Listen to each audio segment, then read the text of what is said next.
आज इमरान खान का पैगाम आपको लॉयर्स ने भी बता दिया और जो उनका वाज़ेह पैगाम ये है कि ये जो तरामीम की जा रही हैं असेंबली के अंदर, जो ये 2/3 मेजॉरिटी जिसके लिए ये जमा कर रहे हैं लोग, वो इसलिए हैं कि गैंग ऑफ 3 को एक्सटेंशन देने के लिए। गैंग ऑफ 3 में 2 लोग जो शामिल हैं वो एक हैं काजी फ़ाइज़ ईसा और एक हैं राजा सिकंदर सुल्तान। ये वो कह रहे हैं कि ये एक शैतानी तरामीम के तहत जो आपका आइन है उसको मुअत्तल किया जा रहा है। आप फिर से सुन लें, शैतानी तरामीम के तहत आपके आइन को मुअत्तल किया जा रहा है। और ये किस लिए किया जा रहा है? उन्होंने 3 वजूहात इसकी बताई हैं। एक ये उन्होंने वजह बताई है कि जो 9 मई के जिसने उन्हें आग लगाई थी उनको तहफ़्फ़ुज़ देने के लिए। दूसरी वजह है कि जो 8 फरवरी को जिन्होंने वोट चोरी किए थे उनको तहफ़्फ़ुज़ देने के लिए। और तीसरी वजह तो आप सबको पता ही है, PTI को ख़त्म करने के लिए। उन्होंने कहा ये 3 वजूहात हैं जिसके तहत ये एक्सटेंशंस दी जा रही हैं, जिसके तहत आपका आइन को ख़त्म किया जा रहा है और जजेस की भी तादाद बढ़ाई जा रही है। और वो जजेस की तादाद आप ये सोच लें किसके लिए बढ़ाई जा रही है, ताकि जो सारे चोर, चाहे वोट चोर, चाहे आपके पाकिस्तान की लॉन्ड्री, जो सारे जो पैसों की चोरी, जो पाकिस्तान को जिन्होंने लूटा है उनको तहफ़्फ़ुज़ देने के लिए। और आपको पता है कि लोअर कोर्ट्स में जहाँ पे जजेस की ज़रूरत है, आज किसी ने बात की इस आइन के अंदर जो तरमीम कर रहे हैं कि लोअर कोर्ट्स के अंदर बढ़ाए जाएं, क्योंकि जब लोअर कोर्ट्स के अंदर जजेस बढ़ाए जाएंगे उसमें किसको फ़ायदा होना था? अवाम को। किसी को अवाम की फ़िक्र है? हमारे ये जो इस वक्त 17 सीटों की जो नेशनल असेंबली बैठी है, इन्होंने उनकी फ़िक्र की है कि ये लोग साल हर साल कोर्ट्स के थक्के लगाते हैं, उनके केसेस का फ़ैसला नहीं होता, वो उनके जो पैसे ख़त्म हो जाते हैं, वो कर्ज़ों पे आ जाते हैं। किस लिए? क्योंकि हमारे पास जजेस ही नहीं है कि इनके केसेस सुन सकें लोअर कोर्ट्स में। लेकिन कितनी जल्दी में और बगैर किसी एक दिन के अंदर फ़ैसला हो रहा है कि जजेस सुप्रीम कोर्ट में बढ़ा दिए जाएं। तो ये आपको सबको नज़र आ रहा है कि यहाँ क्या हो रहा है पाकिस्तान के साथ। ये पाकिस्तान के साथ मेरे ख्याल में पाकिस्तान की तारीख की सबसे बड़ी साजिश हो रही है। और इमरान खान चाहते हैं कि अब आपका वक्त आ गया है कि आप इस पर एहतजाज करें। आपका आईनी हक है कि आप पुरअमन एहतजाज कर सकते हैं और आपका ये हक कोई भी आपसे नहीं ले सकता। ये आप किसी से, आपको डरना नहीं है। ये आप कोई इंतशार नहीं फैलाने निकल रहा है। हम जब फैमिलीज़ निकलती हैं, हमारे बच्चे साथ निकलते हैं, ख़वातीन निकलती हैं, क्या हम अपने बच्चों को लेकर निकलेंगे अगर आपका ख्याल हो कि हमने यहाँ कोई इंतशार फैलाना है, हम कोई दहशतगर्द हैं? हम अपना हक मांगना हमारा हक है कि हम अपना हक मांगें। तो आपने जो पहला हमारा एहतजाज, क्योंकि इन्होंने इजाज़त नहीं देनी, क्योंकि इन्होंने NOC नहीं देना, हम सारे शामिल होंगे अपने आज़ादी के लिए लियाकत बाग। और ये हफ्ते के रोज़ है, ये हफ्ते के रोज़ 28 तारीख को हम लियाकत बाग जाएंगे, क्योंकि हमें पता है NOC नहीं मिलना। अगर NOC नहीं मिलना, हम पुरअमन एहतजाज के लिए जाएंगे। और लॉयर से भी हम उम्मीद रखते हैं कि आप जुडिशरी के लिए अब वक्त आ गया है कि जैसे आप 2007 में आप निकले थे। मुझे अभी तक याद है कि 2007 में हम लोग इसलिए गए थे क्योंकि लॉयर्स ने कॉल दी थी। हम हाई कोर्ट में गए, वहाँ पे शेलिंग हो गई, टीयर गैस शेलिंग हुई और वहाँ पे हम साथ मौजूद थे लॉयर्स के साथ। लेकिन हमारी जो लीडरशिप थी जुडिशरी की आज़ादी के लिए, उस वक़्त लॉयर्स ने दी थी। अब हम लॉयर से उम्मीद रखते हैं कि आप हमें अभी भी लीडरशिप देंगे, आप जुडिशरी के तहफ़्फ़ुज़ के लिए, क्योंकि जुडिशरी का तहफ़्फ़ुज़ होगा तो हमें भी इंसाफ मिलेगा। तो इंशाल्लाह 28 को लियाकत बाग। मेहरबानी। डे टू डे हेयरिंग की जा रही है। आज से समाअत परसों पर इसलिए मुलतवी हुई क्योंकि जो हमारे एक लीडिंग कौंसल हैं, वो आज उनकी तबीयत जो है बहुत ज़्यादा ख़राब थी, जिसकी वजह से समाअत जो है मुलतवी हुई है।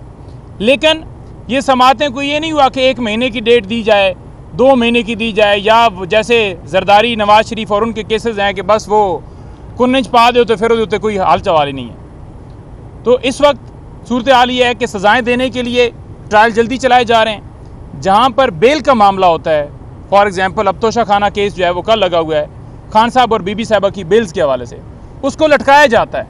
मकसद क्या है कि दोनों को अंदर रखना।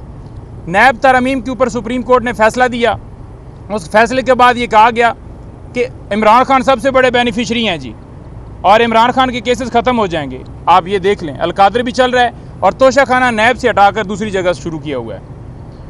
अब मैं आऊँ खान साहब की बात करूँ। खान साहब ने जो बातें की हैं मीडिया के साथ, पहली बात खान साहब ने की है कि 3 अंपायर्स, जिनमें से 2 जो हैं वो ओपनर भी हैं और एक जो है वो अंपायर भी है और साथ टीम का कप्तान भी है। तो जो 2 अंपायर्स हैं, काजी फाइज साहब और चीफ इलेक्शन कमिश्नर, वो 8 फरवरी के डाके के ऊपर बैठे हुए हैं और इसलिए उनको एक्सटेंशन दी जा रही है। और 9 मई का जो किस्सा है वो, क्योंकि सीसीटीवी फुटेजेस तो आज तक सामने नहीं आई और हम तो 12 कहते रहे, तो वो भी ना खुले, और मुल्क के अंदर जो जुल्म जबर जारी है, वो जो 3rd अंपायर है, जो कप्तान भी है, वो उसके ऊपर पूरी सुपरविजन किए हुए है। और ये तीनों जो हैं इनको सिर्फ़ और सिर्फ एक्सटेंशन देने के लिए ये सारी तरमीम की जा रही हैं। सुप्रीम कोर्ट के ऊपर हमला है, अदलिया के ऊपर हमला है, हाई कोर्ट्स, तमाम जुडिशरी जो है उसके ऊपर हमला है। ये चाहते हैं कि मुल्क इनके मुताबिक चले, ये चाहते हैं कि मुल्क शहबाज शरीफ के, नवाज शरीफ के, जरदारी, इस माफिया के मुताबिक चले, ना कि आइन और कानून के मुताबिक चले। 1971 की खान साहब ने बात की है, तो उन्होंने कहा है कि उस वक्त भी एक शख्स अपनी ताकत के लिए ये सारा करता रहा, और उस वक्त भी यही हुआ कि एक जमात जिसने 162 में से 160 सीटें जीती, उसको नहीं तस्लीम किया गया, आवाम की राय को नहीं तस्लीम किया गया। और उस वक्त भी मुल्क तकसीम इसी वजह से हुआ, क्योंकि एक को पावर जो थी वो चाहिए थी, ताकत जो है वो उस चक्कर में मुसारा किया, और आज भी वही किया जा रहा है, आज भी सेम वही सूरत हाल है। तो उन्होंने बड़ा वाज़ह कहा है कि हम अदलिया के साथ खड़े हैं, और अभी आपके सामने शादाब साहब भी अनाउंस करेंगे, जो वकला के हवाले से सारी तफसील देंगे, हमारे जो लाएअमल है उसके हवाले से। लेकिन उन्होंने वाज़ह कहा है कि हम जुडिशरी के साथ खड़े हैं, और इसके लिए हम इस हफ्ते को रावलपिंडी में हम एहतजाज करने जा रहे हैं। तो पूरी कौम जो है वो रावलपिंडी पहुँचे। हमने लियाकत बाग की जो है वो वहाँ पर जलसा करने की इजाज़त मांगी है। अगर इंतज़ामिया नहीं देती तो हम उसको प्रोटेस्ट में बदल देंगे।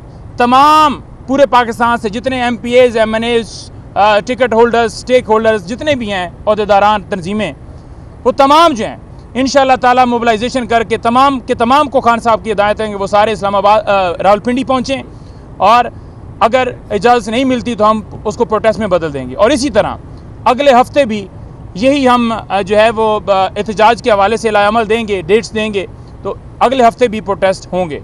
और प्रोटेस्ट का ये सिलसिला बढ़ाने की तरफ इसलिए बढ़ रहे हैं क्योंकि आपको पता है कि इस वक्त मुल्क के अंदर जो सूरत हाल करने की कोशिश की जा रही है, कि आइन को ख़त्म करने की कोशिश की जा रही है, तो इस वजह से हम करने जा रहे हैं। जहाँ तक काजी फाइसा की बात है, आखिरी बात मैं कर रहा हूँ, काजी फाइसा ने जिस तरह फ़ैसला दिया है और जिस तरह कल भी रिमार्क्स दिए हैं, और जिस तरह उन्होंने फार्म 45 और 47 के बारे में कहा है कि उनकी कोई वैल्यू नहीं है, कोई कदर नहीं है। खान साहब ने आज भी बात की है कि काजी फाइसा ने जितनी नाइंसाफ़ियाँ की हैं, जितना उसकी बीवी ने मेरे बारे में बातें की हैं, जो कुछ आज तक उन्होंने हमारे केसेस के अंदर किया, तो हम उनके ऊपर अदम एतमाद कर चुके। और कल की समाअत मज़ीद वाज़ह कर रही थी कि वो सुप्रीम कोर्ट के फ़ैसले को कहते हैं कि उसके ऊपर अमल नहीं करना, हमने आइन को देखना है। तो आइन की इंटरप्रिटेशन सुप्रीम कोर्ट ने कर दी है, तो सुप्रीम कोर्ट के फ़ैसले को अगर एक चीफ उधर बैठ कर ये कहे कि आप अमल ना करें, तो इससे ज़्यादा बदकिस्मती और बुरी या ख़तरनाक चीज़ क्या हो सकती है कि आप अपने ही एक इदारे की क्रेडिबिलिटी को जो है वो चैलेंज कर रहे हैं और उसकी क्रेडिबिलिटी ख़त्म कर रहे हैं। बहुत शुक्रिया। मजद साहब, एक सवाल ले लीजिएगा। अभी आपने बात की कि जलसों के हवाले से कि अगर जलसा नहीं करने दिया तो प्रोटेस्ट में नहीं कर देंगे। माजी में भी इमरान खान साहब जलसे करके आवाम को मोबिलाइज़ करते थे और एक लंबे लॉन्ग मार्च की कॉल देते थे। क्या अब भी इमरान खान रखते हैं ये ख्वाहिश का इज़हार उन्होंने किया कि लॉन्ग मार्च होना चाहिए, या इमरान की रिहाई के लिए या जो मैंडेट है उसके हवाले से? इस वक्त खान साहब को सबसे ज़्यादा इस मुल्क की फ़िक्र है। खान साहब को फ़िक्र ये है कि अगर अदलिया ही आज़ाद नहीं होगी तो वो पाकिस्तान की आवाम को कैसे आज़ाद कराएगी, कैसे इंसाफ देगी। तो उन्होंने कहा है कि सबसे पहला काज जो है आपका अदलिया के लिए, उसमें जमहूरियत भी आती है, उसमें आइन की बालादस्ती भी आती है, सारी चीज़ें आती हैं और हमारी तरफ से डेफिनेटली वो चीज़ ऐड होती है कि खान की रिहाई के लिए।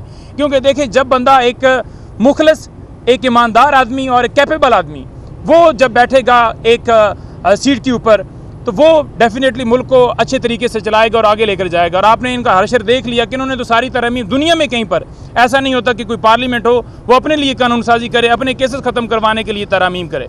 तो लिहाजा खान साहब की वाज़ेह डायरेक्शंस हैं कि हम ज़्यादा जो है जलसे करें, ज़्यादा एहतजाज करें और इस मूवमेंट को हम तेज़ करें। और आप देखेंगे कि इस हफ्ते से ये मूवमेंट तेज़ होगी और हम लियाकत बाग ही जलसा कर रहे हैं। अगर नहीं इजाज़त मिली तो इधर ही लियाकत बाग ही हम पहुँचेंगे और इधर ही प्रोटेस्ट होगा। देखें, पूरी दुनिया को पता है कि कोई भी निज़ाम जो होता है वो आइन के तहत चलता है। आइन से इस तरह छेड़खानी नहीं की जाती। अमेंडमेंट कुछ और चीज़ है, लेकिन ये तो पूरा स्ट्रक्चर तब्दील करने जा रहे हैं। अभी मुझे पता लगा बिलावल जरदारी बहुत क्लेम करते हैं, आसिफ जरदारी बड़ा क्लेम करते हैं, हमने मुल्क को आइन दिया, हमने सूबों को इख्तियारात दिए, हमने 18वीं तरमीम दी। आज पता लगा इस नाजायज़ आइनी तरमीम, बल्कि गैर आइनी तरमीम के सिलसिले में बिलावल भुट्टो जरदारी जो है मुख्तलिफ बार एसोसिएशन में जा रहा है और जो उसके साथ हो रहा है वो भी आप देख सकते हैं, उसकी फुटेजेस भी आ रही हैं आहिस्ता आहिस्ता। लेकिन मैं एक बात बताना चाहता हूँ, 2007 की जो तहरीक थी, वकला तहरीक, वो मैंने सारी मेरे हाथ से गुजरी, मेरे सामने मेरी निगाह से गुजरी है। उस वक्त सिर्फ एक चीफ जस्टिस साहब को बहाल करना था, ये इम्पोर्टेंट बात है। आज पूरे पाकिस्तान की सुप्रीम कोर्ट जो है एट स्टेक है। आज पूरे पाकिस्तान का जो आइन है वो उसको तब्दील किया जा रहा है। पूरे मुल्क का निज़ाम जो उसके ऊपर हमला कर दिया गया, तो कैसे हो सकता है? ये नामुमकिन है। मैं बिलावल भुट्टो जरदारी को पैगाम देने आया हूँ, ये इनकी खाम ख्याली है कि ये तरमीम हो जाएगी। आज आप देख लीजिए, हम भी इधर खड़े हैं और आप ये आज का दिन भी याद रखिए, ये किसी तरह ये तरमीम नहीं हो सकती, क्योंकि इनको अंदाज़ा ही नहीं है कि वकला के अंदर कितना ज़्यादा गुस्सा पाया जाता है और इसका अमली नज़ारा हमने देखना शुरू कर दिया है। बहुत जल्द मेरा ख्याल है, अभी फ्राइडे को तय होना है थोड़ा सा, लेकिन मेरे सुनने में है जुमे को पूरे पाकिस्तान से वकला जो हैं सुप्रीम कोर्ट के बाहर आ रहे हैं और वो इस आइनी तरमीम के ख़िलाफ़ एहतजाज करेंगे पूरे पाकिस्तान से। उसके बाद हम देखते हैं कि आप वकला को इग्नोर किए बगैर ऐसी तरमीम जिससे मुल्क और ये इस मुल्क के आइन को नुकसान पहुँचाना है और ख़ास शख्सियात को फ़ायदा पहुँचाना है, सिर्फ एक्सटेंशन के लिए आप ये करना चाहते हैं। और एक्सटेंशन इसलिए कि आइंदा की आने वाली हुकूमत आपकी मर्ज़ी के ताबे हो, ये आपकी सोच है। शर्म करनी चाहिए, आपको थोड़ी सी भी हया नहीं है कि आप ऐसी तरमीम के लिए बार एसोसिएशंस में जाके खिताब करते हैं, फिर कहते हैं कि जी हमने आइनी तरमीम, हमने इस मुल्क को आइन दिया, हमने 18वीं तरमीम दी। कहाँ गई आपकी ये जो क्लेम थी? और आप पूरी तरह एक्सपोज हो गए हैं। इन इलेक्शन में देख लिया लोगों ने कि हमारे पास सिंबल भी नहीं था तहरीक इंसाफ के पास। आइंदा सिंध से इस अमेंडमेंट की वजह से पीपल्स पार्टी वॉश आउट होती नज़र आ रही है मुझे। इनके पास एक ही चीज़ थी, ये कहीं ना कहीं पार्लियामेंट की बात किया करते थे, ये कहीं ना कहीं आइन की बात करते थे, ये आखिरी इनके पास थी चीज़, अब वो ख़त्म हो गई है। मैं भी इधर हूँ, आप भी इधर, देख लीजिएगा पीपल्स पार्टी के साथ सिंध में क्या होता है। एक सीट भी ले गए तो बड़ी बात है। बहुत शुक्रिया।